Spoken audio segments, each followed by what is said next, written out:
신천지가 초반에는 포교라고 해야겠죠. 하는 방식으로 추수꾼을 썼잖아요. 그렇죠. 그러니까 교회 안으로 들어가서 이제 교회를 파괴하는 이런 방식을 쓰다가 그게 너무 공격적이라는 것도 많이 알려졌고 이제 교회들마다 신천지 아웃 이걸 붙여버렸기 때문에 요즘 이제 쓰는 방식들이 대부분 이제 뭐 피아노를 가르쳐준다, 외국어를 가르쳐준다, 아니면 뭐 상담을 해준다. 특히나 이제 대학가 같은 데서 신입생들을 대상으로 그런 것들을 많이 한대요. 그래서 가서 보면은 한 4-5명의 사람이 앉아있고 거기에 이제 자기도 동아리인 줄 알고 들어갔다가 알고 봤더니 거기서 이제 교육이 시작이 되고 사람들하고 친해지니까 이 사람들 나쁜 사람들 아니야 이렇게 되면서 관계를 맺어나가는 근데 이런 것들이 이런 언어들이 뭐 예를 들어 관계라는 것도 개신교에서 한동안 전도와 관계를 붙여서 관계전도란 말을 굉장히 많이 썼고 지금도 그렇죠. 강조를 많이 하는 것 중에 하나거든요. 그러니까 이런 것들이 되게 비슷해요. 그냥 관계전도 한마디로 먼저 칠해놓고 이제 정을 못 때리게끔 만들어 놓은 다음에 맞아요. 나 사실은 신천지야. 맞아요. 나 사실은 야. 나 사실은 저는 대학에서 그런 거 해본 적이 없어요. 저도 그렇습니다. 네. 역시. 제가 이제 선교단체 출신인데 예요? 이런 거는 뭐 굳이 나갈 필요는 없는 것 같은데 뭉뚱그려서 선교단체라고 얘기를 하면 선교단체에서 볼 때 저기 이런 거 했었어요. 개강을 했는데 전도를 해야 되니까 설문지 조사 같은 거 가가지고 안녕하세요 우리 대학생활 만족도 조사합니다 뭐 얘기 좀 해주세요 하면서 얘기 자연스럽게 접근하는 거. 진짜요? 네, 그런 걸 사실은 저희 선교단체 때 했었거든요. 사기인데? 근데 지금은 그게 없어졌는데 지금 그거 신천지나 어떤 이단이나 이런 데서 하고 있죠. 그 다음에 어떻게 되는 거예요? 그러면 이제 거기다 해요? 연락처 적어주면 연락하는 거예요. 진짜? 곤란하네. 책 판다고 해서 이렇게 이거 좋은 책입니다 이렇게 해놓고서 하면 사람들이 와가지고 이게 무슨 책이에요? 하면 이것은 진리를 담고 있는 책이죠. 선물하고 기타를 치고 있고 노래도 부르고 있고 연극도 해가지고 초대하고 문학의 밤 있잖아요. 그런 거 다 맞아요. 그렇죠. 전도하고 선교하는 거잖아요. 오늘 주제가 신천지? 선교단체라고. 네.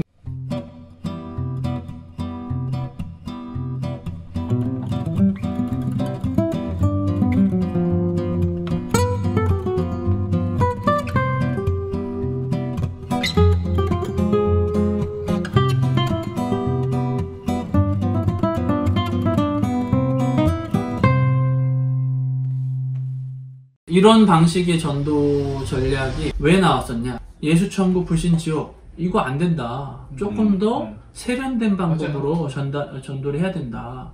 라는 방식에서 나온 전도 전략법, 뭐 교회 성장 학, 뭐 이런 형태에서 나온 거죠.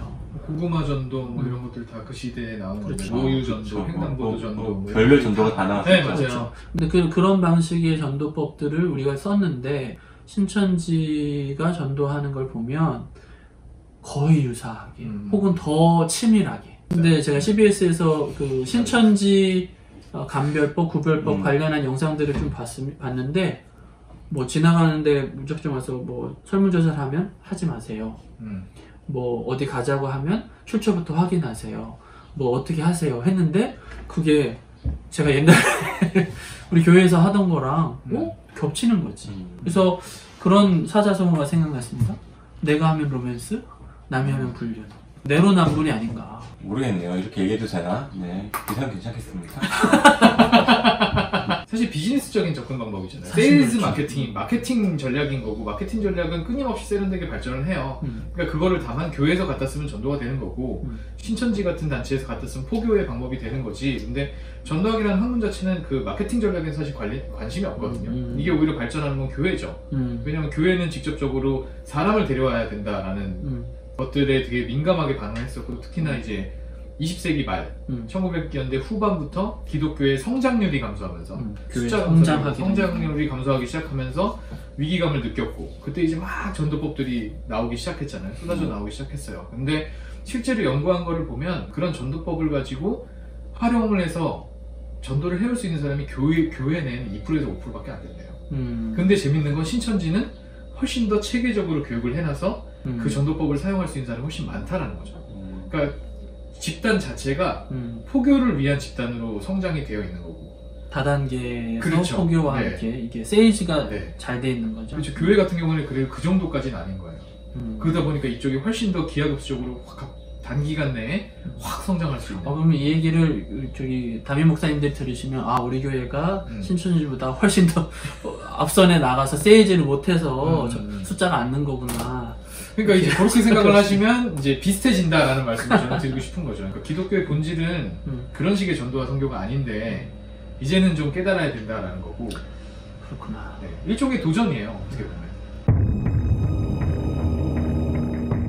종교 탄압 문제에 대한 얘기를 좀 해봐야 할 것 같아요. 정부에서는 가능하면 집회를 하지 말아달라고 권고사항으로 이야기를 했었고 개신교 교회에서도 물론 그 지시를 따르는 교회들도 있었지만 일부 교회에서는 이건 종교 탄압이다 라고까지 이야기가 나왔고 일부 기독교 단체에서도 성명서를 발표한 상황이에요. 서울시 박원순 시장, 서울시장과 경기도에서는 이재명 도지사가 한 공간에서 물리적인 다중 집회를 금지하는 명령을 내린 것처럼 기사가 났는데 알고 봤더니 이제 권고였는데 강제 집행이 가능하다 뭐 이런 표현을 써가지고 문제가 됐었고 종교계에서 거기에 대해서 이거 종교 탄압이다. 우리가 종교 드릴 권리지 이거를 그렇게 얘기하면 안 된다. 월권이다 혹은 이제 넘어섰다. 수위를 넘어섰다 이렇게 얘기를 했거든요.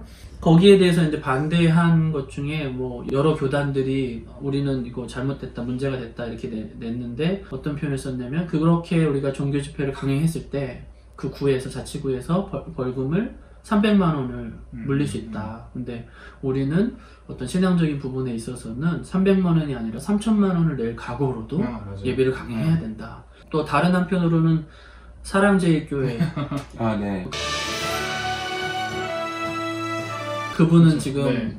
안 계시지만 네. 계속해서 집회를 계속 하는 걸로 해가지고 뭐 서울시에서 고발 조치하고 있고 뭐 그렇게 하고 있는 상황이라서 지금 이 두 가지 상황이 맞붙고 있는 상황입니다. 인권이 가지고 있는 불가분성이라고 해서 여러 개의 권리가 하나의 권리를 서포트하면서 전체가 유기적인 권리를 이루고 있다는 개념 속에서 보자면 종교의 자유는 기본적으로 세 가지의 자유가 보장이 되어야 하거든요. 그러니까 가장 뭐 중심이 되는 게 양심, 그다음 사상의 자유가 있고, 그래서 내가 뭘 믿든지 국가 권리를 침해해서 안 되는 거죠. 두 번째가 표현의 자유예요. 그러니까 내가 믿는 말을 말할 수 있어야 되겠죠. 세 번째가 집회의 자유예요.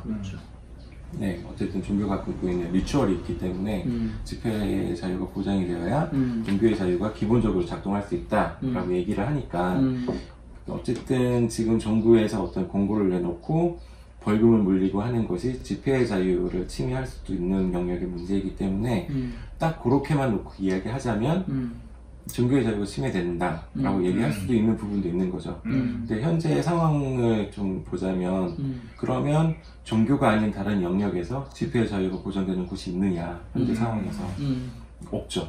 현재 한국 상황에서 집회의 자유를 누구도 누리지 못하고 있는 상황에서 교회만 집회 자유를 누리겠다라고 얘기하는 것 자체가 좀 이상한 거죠, 사실은. 네.